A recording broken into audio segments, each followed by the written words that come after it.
Will the Dallas Cowboys go over 9.5 wins this season? All that and more in this episode of the Locked On Cowboys podcast.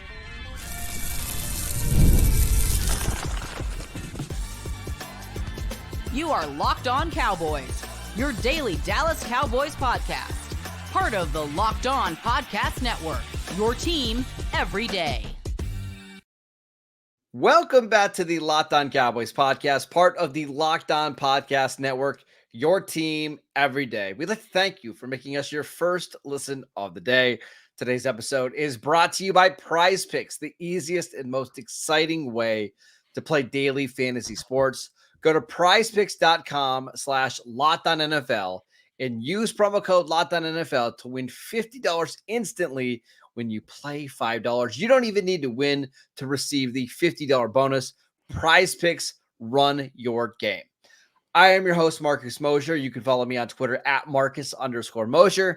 Joining me today, as always, is Landon McCool. You can follow him on Twitter at McCoolBCB. On today's show, we're going to do some season-long predictions for the Dallas Cowboys, including their win total. Will they repeat as NFC East champions? And what are their odds to make the playoffs and eventually win the NFC? We'll get to all that. Just a couple programming notes. On tomorrow's show, we're going to do some player predictions, some big hot takes when it comes to the Dallas Cowboys. We've got a crossover show coming with Locked On Browns later the week, and then landed on Friday. You and I are getting ready for week one, Cowboys at Browns. Can't wait. Crazy. Just crazy. Every year when it sneaks up on us, it's nuts. And it's like, oh my gosh, the regular season is here. I'm super excited. Cannot wait to get into the regular season. So it's going to be a great week. Absolutely. All right. So let's get into our predictions. Let's start with the win totals. And all of these lines are provided to you by FanDuel Sportsbook. Go check them out. The first one, over under 9.5 wins for the Dallas Cowboys. Now, I need to point out that earlier this offseason, Landon, this was 10.5, and it's been bet down. Right now, you can get the Cowboys at 9.5 wins, minus 144. Do you think the Cowboys get to double-digit wins again this season? I think they do, but I do think that this is more of a fair line, right? Because like it's a tough schedule that the Cowboys are having to play, and especially early on the part of the season, while they're still trying to figure a lot of things out. And really, I think I have very little doubt that this will be a good Cowboys team by the end of the season.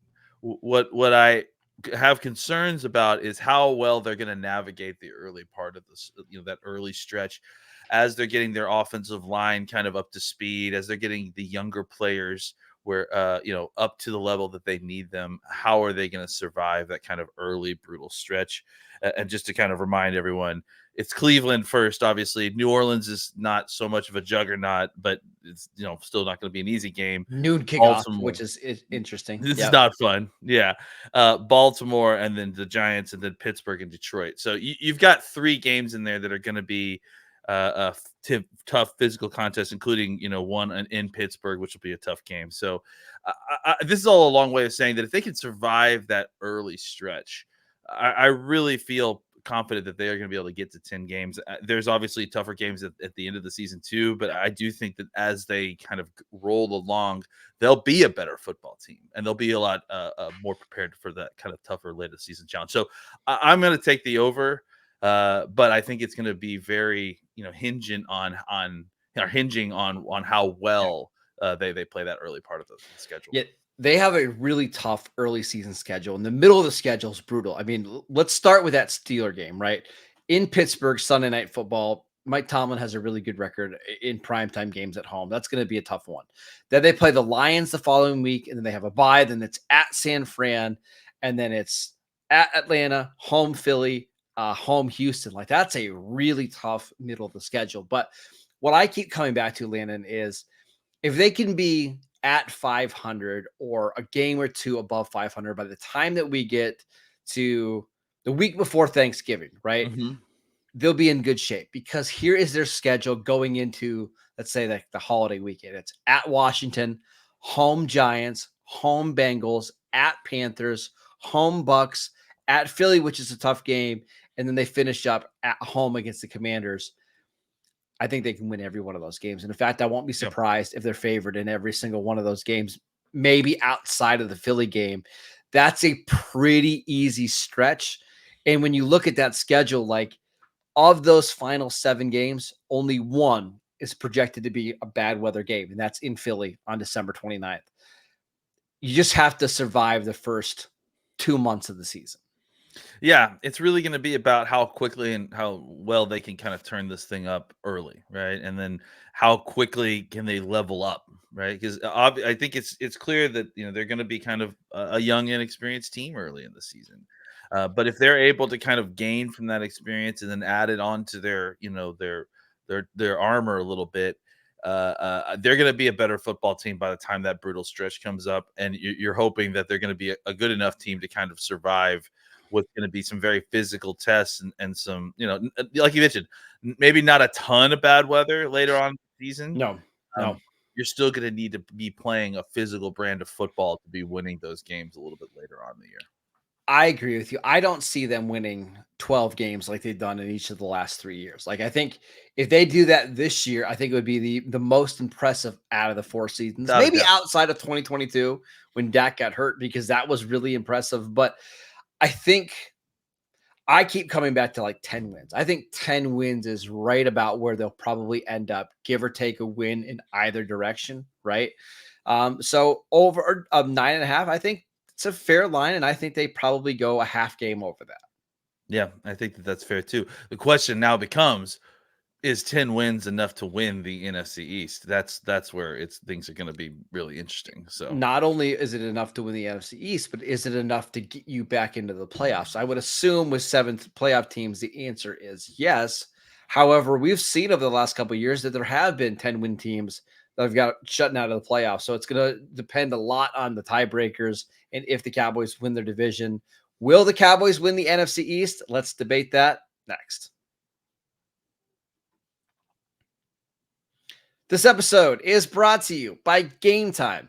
I absolutely love Gametime. It's what I use whenever I buy tickets to football games, to basketball games near me. Gametime has a new feature called Gametime Picks that makes getting tickets for your favorite live events even easier and faster than ever before. Gametime Picks filters out the fluff to show you only the incredible deals on great seats, so you don't have to waste your time searching through thousands of tickets. There's so many great features with Gametime, including their panoramic view, so you can know exactly what your seats are going to look like before you even purchase them. They also have the lowest price guarantee, or Gametime will credit you 110% of the difference. Plus, they have the absolute most flexible customer service policy in the ticketing industry. Take the guesswork out of buying tickets with Gametime. Download the Gametime app, create an account, and use promo code LOCKEDONNFL for $20 off your first purchase. Terms apply. Again, create an account, redeem promo code LOCKEDONNFL for $20 off. Download Gametime today. What time is it? Gametime. This episode is brought to you by BetterHelp. What's something that you would love to learn? And as an adult, there's so many times where we'd like to learn new things, but maybe we don't feel like we have the time or energy to do so. And maybe some of that wonder has been lost in our childhood. Kids are always learning and growing, but as adults, we lose that curiosity. What's something that you would like to learn? Maybe you'd like to learn how to golf or bowl, or maybe learn a new language.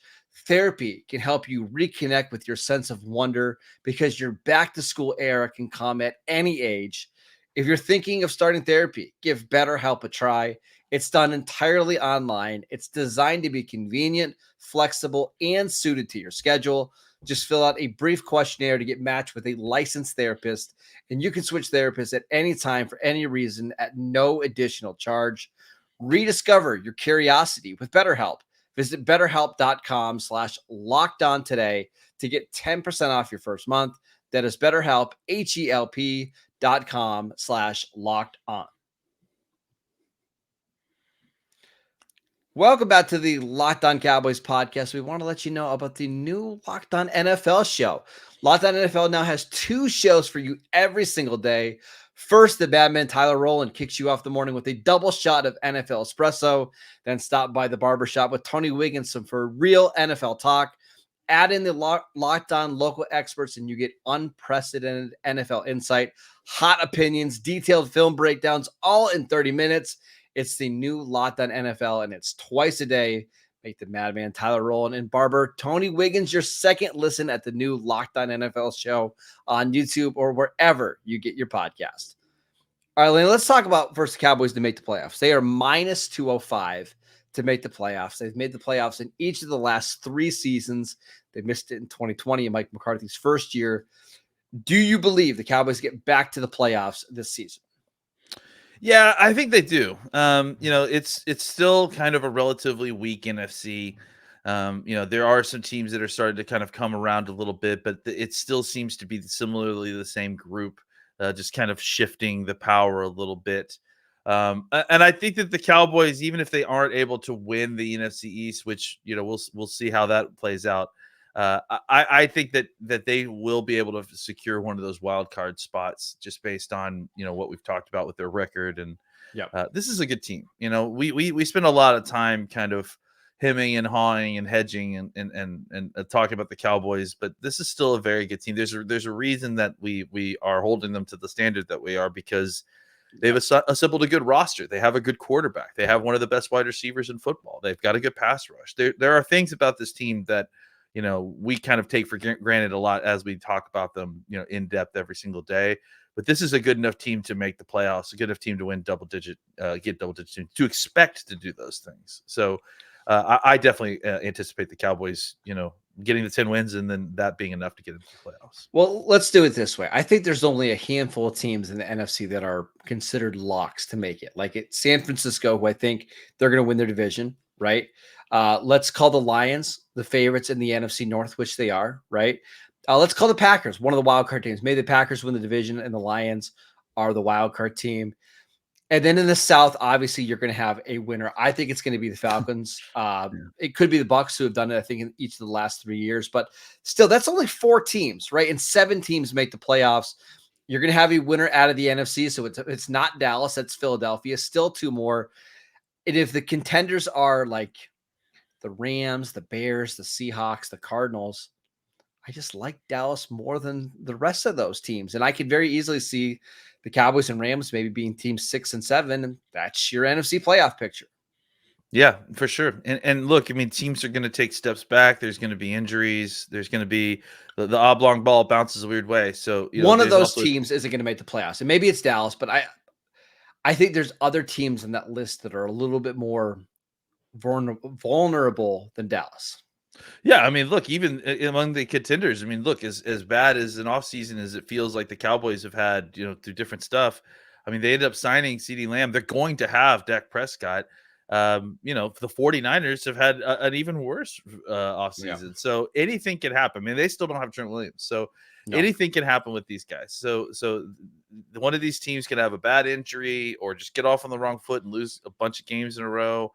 I look at a team like the Rams, who I really like this Rams team. I love Matt Stafford. I think Puka Nacua is really good, but like their left tackle suspended, the right tackle missed all of training camp. They have an injury at center. They just traded away their starting middle linebacker. Their defense lost Aaron Donald. Stafford has not been the most durable cornerback.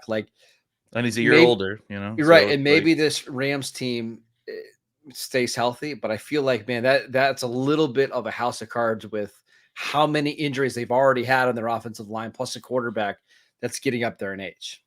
Yeah, it's just all it takes is one of these teams to fall, and suddenly your odds increase quite a bit of making the playoffs. So I think if the Cowboys were in the AFC, I would feel a little bit more about it, just because there's a lot more top end teams in the AFC. But I think in the NFC, if the Cowboys take care of business, they should be making it to the playoffs and pretty comfortably. Now the question is how things go once we get in. But I think, if with the team that they have assembled, with the group that they've got, the experience that they've got in the regular season, they should be able to reel off enough wins to earn a playoff spot. All right, let's talk about the NFC East, which has not had a repeat champion in basically my lifetime. The last one was Philadelphia back in the early 2000s, but the Eagles are favored to win the division. They're minus 140. Dallas is plus 175. Again, all these lines are from FanDuel. The Commanders are 11-1, and the Giants are at 16-1.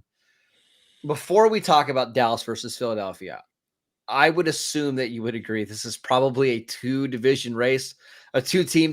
Like I have a really hard time believing that the Giants or the Commanders are going to win this division. I could see a season, like I always think of it as like, simulating Madden seasons, right? And then going back and looking at the results afterwards. I could see a Madden simulation in which Jaden Daniels is has that RG3 aspect to him where it's hard to defend early on. They don't really know how to defend him, and they reel off a bunch of wins, surprisingly early in the season. And then they put themselves, and then one of the two teams, the Cowboys and the Eagles, fall off the cliff, and suddenly Washington has put themselves in contention for the NFC East. I could see that potentially as an outcome.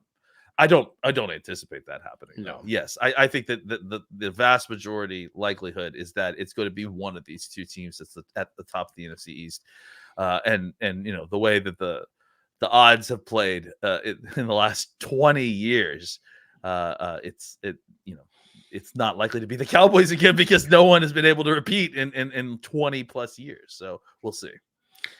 I agree with you. I mean, the Washington has some exciting parts with Jaden Daniels, but you look at that secondary; it's the worst. Secondary. It would have to be lightning in a bottle. They are relying on Bobby Wagner, who looked cooked last year, to be their starting middle linebacker. They have a lot of issues on defense, and I'm sure Dan Quinn will come up with some creative solutions to create pressure and get your turnovers. I just don't know how sustainable it's going to be. Even as low end as that is, even as low chance as that is, notice that I didn't even mention the Giants. Right. I didn't even entertain the idea of the Giants. So there's that. All right, let's go to Philadelphia. If Dallas doesn't win the division, it's going to be Philly. I feel pretty confident in saying that. I get so frustrated with everybody seeming like they have amnesia when it comes to Philadelphia and what happened in the last 2 months of last year, where they had a game where all they had to do was beat the Giants to win the NFC East last year, and they got dog walked in that game. I mean, it was brutal. They lost to Seattle in Seattle with Drew Lock playing quarterback. They gave up 40-something points to Kyler Murray in Philadelphia, and then they went and got blown out against Tampa Bay in the playoffs. And everybody just talks about Dallas being the team that collapsed down the stretch. They had one bad game in the playoffs, the same as what Philadelphia did. I don't know if it's because everybody forgets that running backs don't matter, and the name of Saquon Barkley is everybody believes it's going to be this great elixir to all the problems they had on offense. I could see them winning the division, but I do not understand them being a prohibitive favorite either. The reason they're being picked to win the division is simply because of the history with the NFC East, as far as I'm concerned.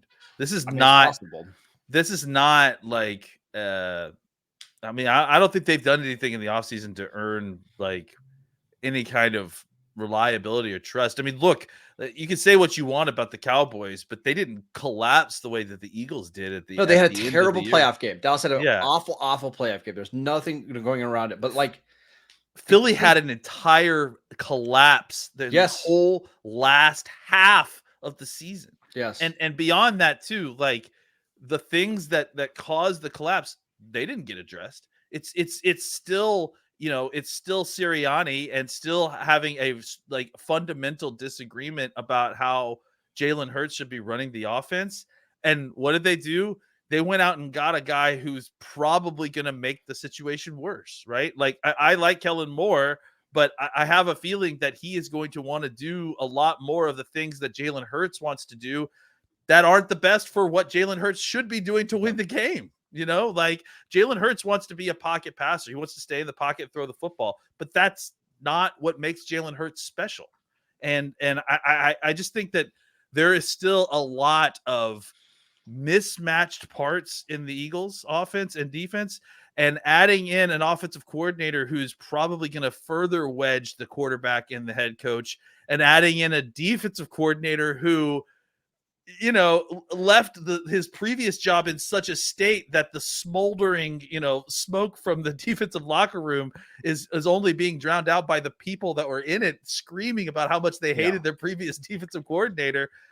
I don't know. I think Philadelphia has largely skated a lot of the criticism that the Cowboys have took on full force, despite the fact that I don't know that the Eagles had a better offseason than the Cowboys did just because they added a 28-year-old running back. And I will say Philadelphia has a very difficult schedule, almost nearly identical as Dallas. They have a couple different games in there, but they start the year off playing in Brazil against the Packers. And I was talking to somebody today and said, I feel like Philadelphia is one of these teams where they can't afford to get off to a slow start. They play Green Bay week 1, Atlanta week 2 on Monday Night Football.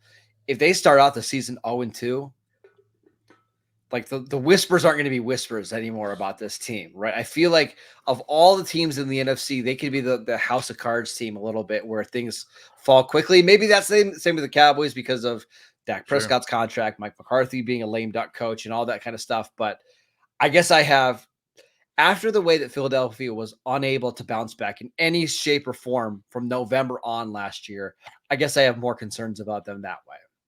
Yeah. I mean, look, again, it's the difference in what we've talked about. It's the difference in one game versus a half season long trend that never got broken. Yep. Right. That negative momentum that the Eagles were experiencing, that never, was blunted or stopped or anything. I mean, and I think that, by hiring a new offensive coordinator, a new defensive coordinator, you didn't necessarily fix the issue.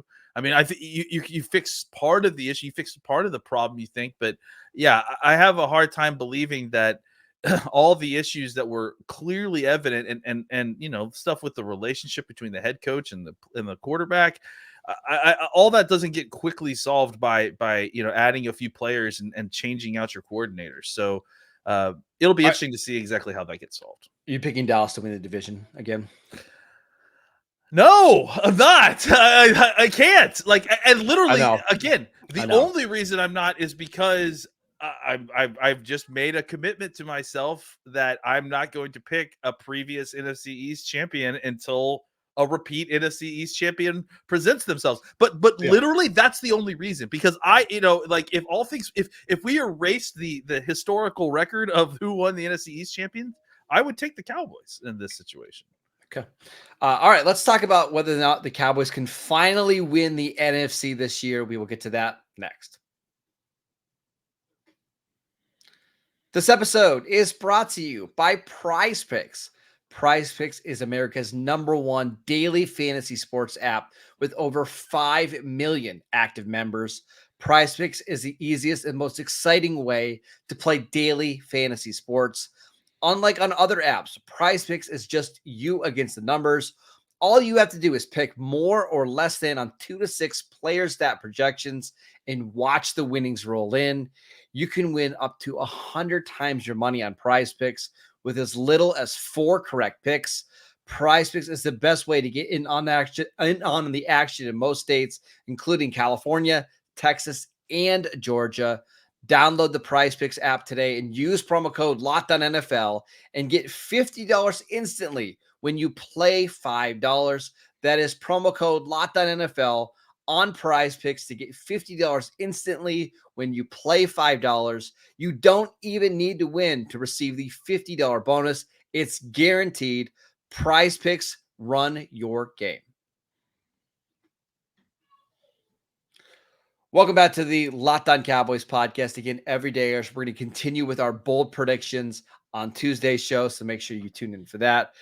But, Lena, let's talk about whether or not the Cowboys can win the NFC. Right now, they have fairly decent odds. They are plus 900 to win the NFC. The team's higher, 49ers plus 260, the Lions plus 500, the Eagles plus 600, and then they are tied with the Packers for plus 900. So tied for fourth best in the conference.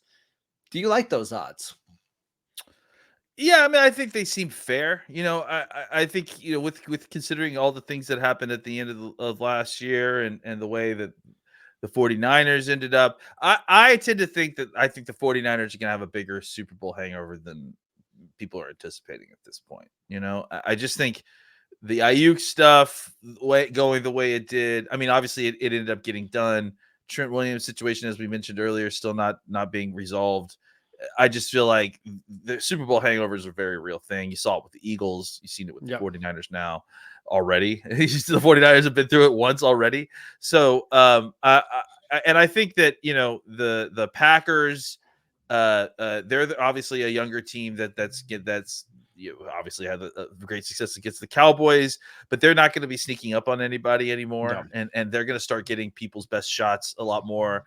So that's going to change the angles a little bit. It's a young team, so it'll be interesting to see how they kind of face that renewed pressure with folks coming kind of at them instead of just viewing them as a regular. They're going to get contender status. They're going to start getting teams' best shots. So we're going to see how a young team handles that. The Eagles, we've talked about them at great length. I just think that if the Cowboys can figure out, the Cowboys don't need to be worried about the Eagles. It's obviously going to be a difficult game no matter when they play them. The Eagles are a great opponent, but there certainly aren't a juggernaut that the Cowboys can't figure out a way to beat. It's not like they're playing the Chiefs or anything like that, right? It's not like a boogeyman situation, with the Eagles. So, I do think that the Cowboys, if they can get into the tournament and get past their own issues and kind of get out of their own way, then I do think that they can win the NFC. I mean, I think that it would be the most Cowboys thing ever to win the NFC championship in the year that everybody doesn't expect them to. And that they think that this is, a team on its, way collapsing to kind of, especially if Dak doesn't get a contract before the season. If they get Dak on an uncontracted season, with no net, and then have him go out there and win the NFC championship game. I mean, there's not enough brink trucks in the world for all the money that he's going to get backed up into his house. It's not unprecedented either. We saw Joe Flacco win a Super Bowl on a contract year, and they gave him a massive deal after that as well. I wouldn't pick the Cowboys to win the NFC East, to win the NFC this year, because again, it's the first year of Mike Zimmer, a new defense. You're starting two young guys on the offensive line. But I feel like after San Francisco, they have just as good of a chance as anybody else. I mean, we saw them beat the Lions last year. We saw them manhandle Philadelphia in Dallas last year. Now, they lost to Green Bay. That was a bad loss. But everybody else in the conference, the Cowboys have a lot of success against. So it's just for them, it's how do you get past San Francisco, or how do you stay alive long enough in the tournament where you don't have to play San Francisco or a Shanahan disciple, right? And maybe that's different with Mike Zimmer this year, but I guess I just don't see. I wouldn't bet on the Cowboys winning the NFC, but I don't see a massive difference between teams 2 through 7 in this conference. Yeah, I think that's the big thing. Honestly, the only one of these teams that I have a little bit of nervousness about facing is not even San Francisco, though. I mean, because you're just going to face the same thing you always face at San Francisco. I'm nervous a little bit about playing the Lions again, right? Because how much you pissed off the Lions the last time you beat them. And, that's a physical, difficult team to face. So it is, but at the same time, Dallas has played pretty well against Jared Goff. That's true. That's true. He's one of the quarterbacks that they just don't seem afraid of, and maybe that's the wrong word, but I don't know. They know how to keep him at bay. They know how to kind of contain him a little bit. Yeah. I think if anything, it's going to be a physical game when those two teams play each other, because they're gonna remember what happened last year and the way that ended, and they're gonna want a better shot at it. So I think the answer to the question, I think the 49ers have kind of earned that spot at the top, right, to be discussed as the kind of the favorite NFC champion. But I think the teams that are all vying underneath them are all of equal ilk, and all, definitely within striking distance of beating San Francisco. San Francisco isn't some unbeatable juggernaut either. No. All right. That is it for today's show. We want to thank you for making Locked On Cowboys your first listen every single day. Go check out the new Locked On NFL show. 2 shows every single day. One from Tyler Rowland, one from Tony Wiggins. Absolutely fantastic. Go get it wherever you get your podcasts, or it's available on YouTube as well. Same as our podcast. Check us out on YouTube. Download the podcast wherever you get your podcasts. We are free and available on all platforms. Follow Landon on Twitter at McCoolBCB. I'm at Marcus_Mosier, and we will see you right back here tomorrow.